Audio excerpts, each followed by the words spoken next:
Всем доброе время суток. С вами канал Лоха 54, я Владимир. Сегодня такое небольшое видео о камине. Как бы я хотел его в процессе поснимать, но, к сожалению, время давило. Заказы прижимали и пришлось ограничиться фотографиями. Делался камин просто. То есть была сделана 4 обвязки.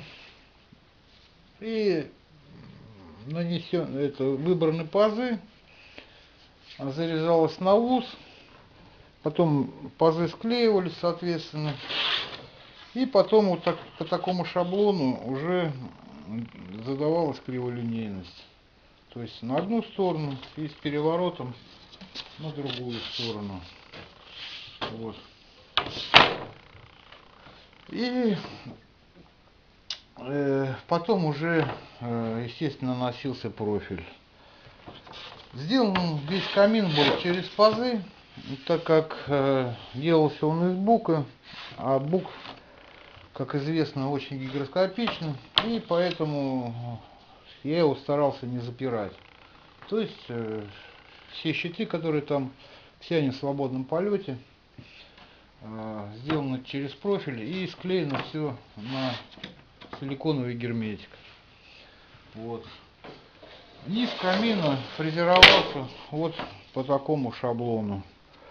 То есть ничего такого, сначала так, а потом с переворотом так. И получился низ камина такого вида штукатурки. То есть как бы я его приближал к естественному, то есть, ну там на фотографиях это все увидите. И кирпичики делались вот по такому шаблону. Тоже через вот это расстояние все делилось. Ну а потом поперек рассекался уже сначала разметкой кирпич. Столешница сделана 25 миллиметров толщиной. За счет верхнего багета она кажется сантиметров 7,5 толщиной. То есть вот таким образом и придавался объем столешницы. Видео я вам тоже так показывал, как делать. Ну что там, шары тоже у меня в видео все есть. Ну это токарно, конечно, надо. Вот. Покрывалось все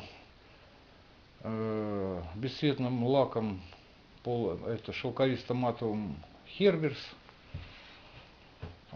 Цвет камина сделан цвет буковой лесенки, которая тоже там находится у этого заказчика. Ну и в принципе там в конце видео немного вживую будет пламя, как говорится, в камине, а основное видео займет фотографии, то есть ну, конструктивные фотографии. Вот. Ну все, смотрим. Всем удачи, до встречи.